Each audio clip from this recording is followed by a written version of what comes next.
Hello and welcome to the LLG Grapevine podcast. You're listening to Helen Bennett, LLG's Executive Director of Policy and Governance, and Dennis Hall, LLG Bulletin Editor. Hello, everyone. Now then, last week, the Prime Minister announced a £1.6 billion investment to tackle potholes. Local councils must now publish annual progress reports on pothole repairs to access their full share of the funding. Elsewhere, Minister Jim McMahon released a statement on reorganisation in which he said the submission of interim plans is not a decision point. It is the next stage in the process and enables councils to engage with the government on the issues that matter locally and receive support to develop their full proposals. We expect local leaders, he said, to continue working collaboratively and proactively with each other, including by sharing information.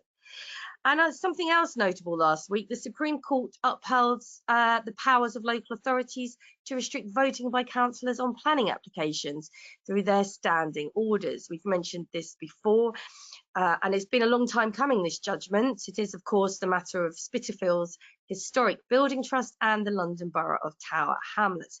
It's an important judgment, and we will cover it next week. Now, Dennis, what are you turning to for the first item today? Well, yes, I'd like to begin with a useful Commons research paper on the pre-election period of sensitivity. Now, this issue is often misunderstood, and I would like to commend this paper to all members, as well as the materials produced by the LGA, which accompany this post in the latest bulletin. And we'll say something about the May elections too. And it's all quite confusing this year because of local government review. Now, let's look at the pre-election period. It's important to note that pre-election rules restrict activity wider than just publicity. It includes the use of council facilities and resources, enforcing the members' code of conduct, developing new policies, and the holding of events featuring elected officials. All these things should be carefully considered during this period of heightened political sensitivity. Local authorities are required to follow statutory guidance about publicity all year round. The Code of Recommended Practice on Local Authority Publicity for England requires that, among other things, local council communications should not use public funds to mount publicity campaigns that seek to influence voters at any time of the year. Similar codes operate in Scotland and Wales. Local government sometimes views this period as a time when communications have to shut down completely. Now, this is not the case, and the ordinary functions of councils can continue, such as factual information about elections, but some restrictions may be imposed by law. And this guidance sets out what this means in practice. Well, let's take a little look at timings now for the May elections. So the pre-election period for local authorities will start from the publication of a notice of election, and this will be, in this case, no later than Tuesday, the 25th of March. Scheduled elections, of course, are being held on Thursday, the 1st of May, 2025. All seats will be contested in 14 county councils, 8 unitary authorities, and 1 metropolitan district. In addition, Metro Mayor elections will be taking place in the West of England, Cambridgeshire and Peterborough, Hull and East Yorkshire, and Greater Lincolnshire. On the 5th of February, the government announced that elections would be postponed to May 2026 in 9 areas in order for them to pursue devolution and local government reorganisation. These areas are Norfolk, Suffolk, Essex, Thurrock, Surrey, East and West Sussex, Hampshire, and the Isle of Wight. Helen. Thank you, Dennis. Now let's move to a new LGA survey, which is entitled No More Sticking Plasters, and claims to lay bare local government funding crisis. Contains very worrying news for the sector indeed. Nearly 3/4 of responding councils felt that it will be very or fairly difficult compared to earlier years to set a balanced budget for 2025-26. And 1 in 4 responding councils already say they have applied for or are very fairly likely to apply for exceptional financial support to set a balanced budget next year. 30 councils were granted EFS this year, and that's up from 18 the year before. The government has allocated additional funds to councils this year, providing some relief for the cost and demand pressures that they face. This is in areas such as adult and children's social care, homelessness prevention, and support for children and young people with special educational needs and disabilities. However, these funds fall short of addressing all the main challenges. The LGA survey highlights the ongoing financial strain. Just 2 in 10 responding councils express confidence in having sufficient funding to deliver all statutory duties in the year 2025 to 26, a figure that jumps to 5 in 10 by 2026 to 27. According to the LGA, these funding gaps are not just abstract figures. They have real, tangible effects on vulnerable populations and essential community services. Well, they do, Dennis, and potential consequences could include reduced access to vital care for older and disabled people, limited support for families in crisis, deteriorating roads, less frequent bin collections, cuts to crucial bus routes and home to school transport, and insufficient special education needs provision for children. And the LGA said that whilst it's positive that the government has provided funding to offset costs arising from the national insurance contributions increase, their survey reveals that only 3% of councils believe this will fully cover their direct costs, and nearly 40% of councils report that half of their direct costs remain uncovered. Excuse me. Furthermore, all responding social care authorities expect that external providers will pass on the impact of national insurance contribution changes through increased service costs. And with these indirect costs potentially reaching up to 1.13 billion this year, according to LGA estimates. And despite the financial strain, councils really have shown remarkable efficiency and innovation. Between 2010 and 11 and 2022-23, councils achieved an estimated 24.5 billion in cuts and efficiencies to navigating funding reductions, inflation, wage growth, and growing demand. Yet the need for a significant and sustained funding increase remains critical in the upcoming spending review. And this includes adequately covering national living wage increases and, of course, compensating councils for national insurance contribution related costs. The LGA say that additionally, the outdated and complex local government finance system further undermines councils' financial sustainability, and that reforming the system is essential not only to strengthen financial stability and value for money, but also, and let's not forget, this is the important bit, to enhance services for communities. Dennis. Indeed, Helen. Now let me turn to planning. The Planning and Infrastructure Bill, which would restrict appeals relating to NSIP judicial reviews, that's nationally significant infrastructure projects, this bill had its second reading in the House of Commons last week. Commenting on the measure, Law Society President Richard Atkinson said, "We appreciate the need for critical infrastructure projects to deliver growth. However, we are concerned that the restriction on judicial review appeals could prevent legitimate cases from being heard." And he went on, "Judicial review in the context of infrastructure projects does not consider the merits of the proposed infrastructure project, only whether the development consent order has been made lawfully. While pursuing certainty through ensuring swift administration of justice is worthwhile, any reforms must balance efficiency with maintaining access to justice."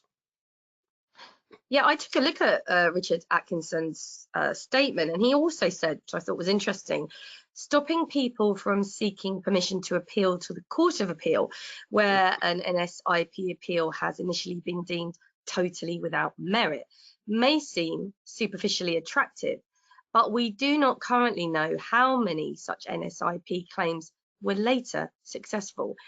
And he went on, if there are claims where this is the case, then this measure could exclude valid cases and deny access to justice by preventing the decision being reconsidered. And the bill also proposes removing the paper permission stage for NSIP judicial reviews. On this, Atkinson said, the experience of our members is that making permission decisions on the paper saves costs and resources for both parties and the courts.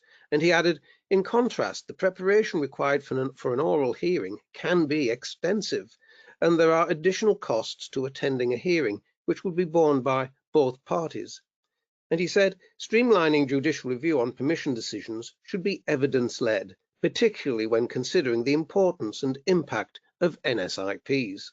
And he said, the government should therefore analyse and publish further evidence on the number of cases initially deemed totally without merit, which were then later successful.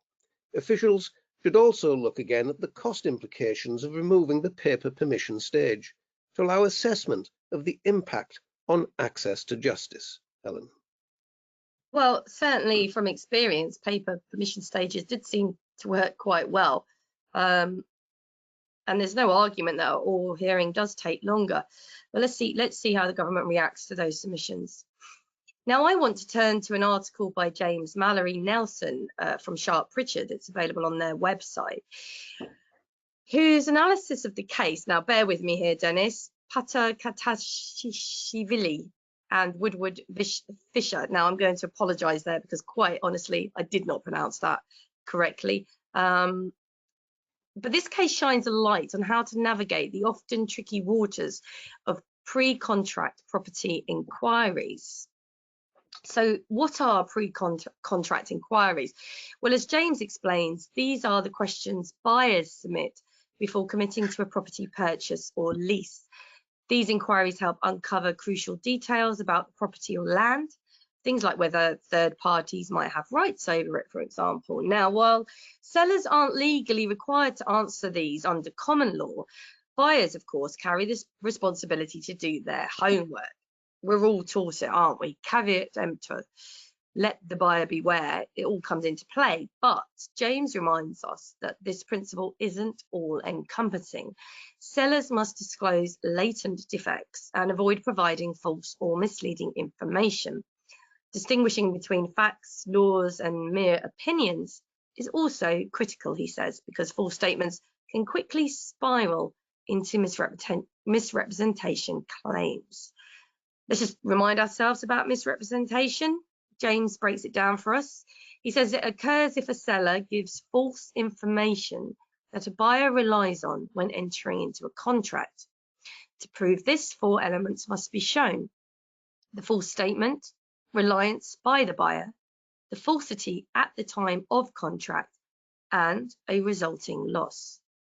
The remedies, well, of course, we know rescission, undoing the contract, and damages for the buyer's losses.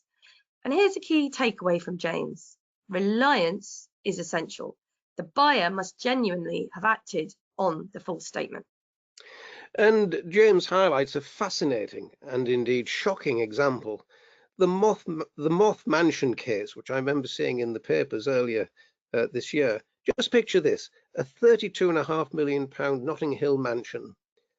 It sounds perfect, doesn't it? Except for one lurking issue, moths, and lots of them.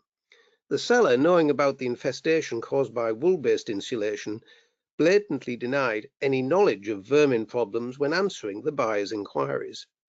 Fast forward, and the buyer discovers moths contaminating everything: wine glasses, toothbrushes, cloths, you name it. After fighting the infestation, the buyer took legal action, citing fraudulent misrepresentation. And the court ruled in the buyer's favour, finding that the seller was reckless and dishonest in their responses. The moths were classified as vermin, and the insulation was deemed a material defect. The buyer was awarded substantial damages, a refund of the purchase price, and costs for pest control and stamp duty land tax. Well, James' analysis of this case, and I won't do disservice to the person because I cannot pronounce the name with the accuracy that in which it deserves, is a wake-up call for sellers tempted to withhold the truth. Misrepresentation can have serious legal and financial consequences, not to mention the damage to reputation. Now, in other news, something that's talked a lot about by mums with school-aged children and dads, I'm sure, are smartphones. Dennis. Well, Helen, the topic of smartphones is very much in the news at the moment because of the media interest around the Netflix TV series Adolescence. But here's the question: how do you advise schools on the use of smartphones by children? What's the guidance, and what is the law? Bridget Phillipson is about to begin an in-depth scrutiny of smartphone bans in schools in England as pressure grows from MPs to act on the effect of social media on teenagers. The Education Secretary is to start monitoring a group of schools to understand the effectiveness of the guidance. The Education Department will also, for the first time, do an in-depth analysis of the National Behaviour Survey in schools to look at the most successful ways of policing the bans and the challenges schools are facing. The guidance states that all schools should prohibit the use of mobile phones throughout the school day, not only during lessons, but break and lunch times as well, but does not say how schools should enforce the bans. Phillipson is understood to have become frustrated that there is no monitoring of whether the guidance is being followed or proving useful to schools. There are no plans for the government to legislate to ban phones in schools, which ministers believe is fraught with problems. Well, the monitoring will look at how well schools are following policies, how many schools have bans in place, how schools implement bans, such as keeping phones in lockers or bags, and what impact it is having on behaviour. Specific further questions on smartphones will be added to future national behaviour surveys to gain additional insights. Now, a survey of more than 3,000 Gen Z women commissioned by Amnesty International this week found a high prevalence of online misogyny on social media encountered by young people. It found that nearly 3/4 of Gen Z social media users had witnessed misogynistic content online, with half encountering it on a weekly basis. And further, 70% believed sexist language had increased on social media. And as a result, 44% said they had experienced negative mental health impacts. In the Commons last week, Keir Starmer said he'd been watching the Netflix drama Adolescence with his teenage children. The series focuses on a family and their teenage son, who was arrested for killing a female classmate, and on the impact of online misogynist influences. Cabinet ministers are split over whether there is a need to do more on this issue. Phillipson's department only has jurisdiction over school use of smartphones, of course, and the Health Secretary, Wes Streeting, is among those open to more robust action because of the mental health effects of social media, which affect his department. And according to an Ipsos poll in September 2024, almost half the UK public believe there should be a total ban on smartphones in schools. A majority of parents said their child's school did not currently have a full ban in place. Helen. No, I think it's quite a mixed bag, Dennis. And there's some schools that take the phone off immediately upon, the commencement of the school day, and that children get it back at the end of the day. And other schools allow children to carry their phone about on them, provided it is off. But the picture's not clear because a lot of schools do rely, due to lack of funding and technological provision within schools, they do rely on children being able to utilise their phones at times for actual school learning. So there's that. And then, of course, any kind of ban would have to necessarily consider phones that are utilised for sort of medical tracking. Certainly, I can think of diabetes being one such thing, where it can alert to a health situation for the child. But there are ways around it. So it'll be interesting to see what the government does. And indeed, something needs to be done. I watched Adolescence, and I forced myself to keep watching it, even though I actually would have preferred not to have done. And if it's done one thing, at least it's opened up the conversation to get people talking about potential harm. Certainly. So let's stick with children and schools. And this is a report by the Institute for Public Policy Research, IPPR, which has found that absence and suspensions in schools are 2/3 higher than pre-pandemic levels, and that the most vulnerable and disadvantaged children are impacted the most. Now, this is, again, worrying. According to the report, children lost 6.8 million days of learning in the autumn term before the COVID pandemic. Let's remind ourselves that was 2019 to 2020. And this was due to suspensions and absences. But this rose to 11.5 million days in the same period, 2023 to 24. So that's an increase of 67%. Yes, and Well, the Institute states that a crisis of lost learning is sweeping across schools in England. Children cannot learn if they are not in school and not engaged, and this means attainment cannot be raised further, employment outcomes cannot be improved, nor can the country's ambitious growth targets be met if a significant and growing proportion of children are unable to access a quality education.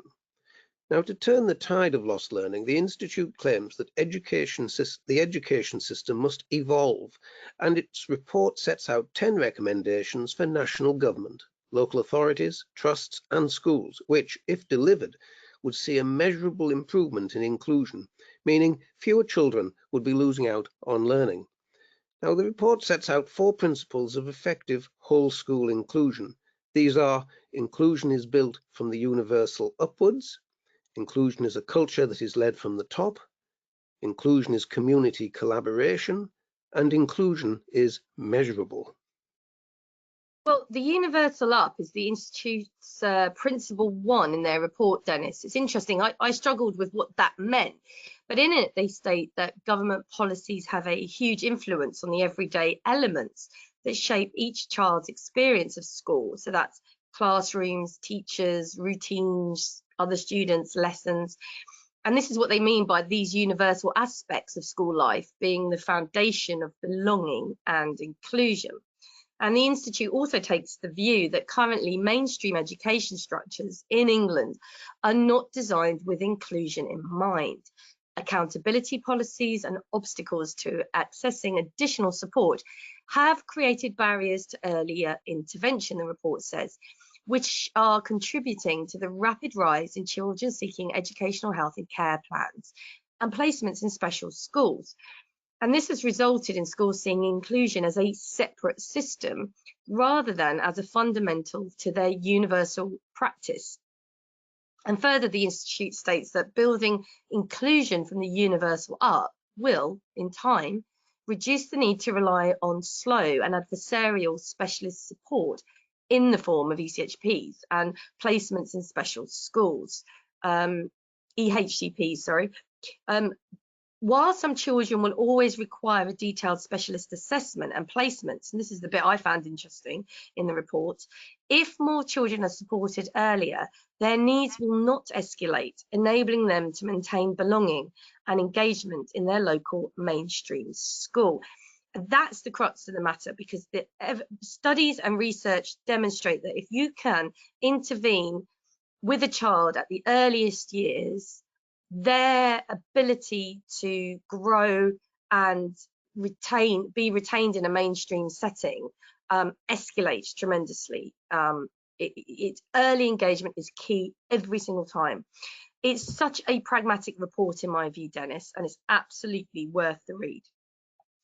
And on that note, that's it for another edition of the podcast. You can read more on the items discussed today and many more besides by going to bulletin number 12, available on the LLG website now. So it's goodbye from me. And from me too. Bye now.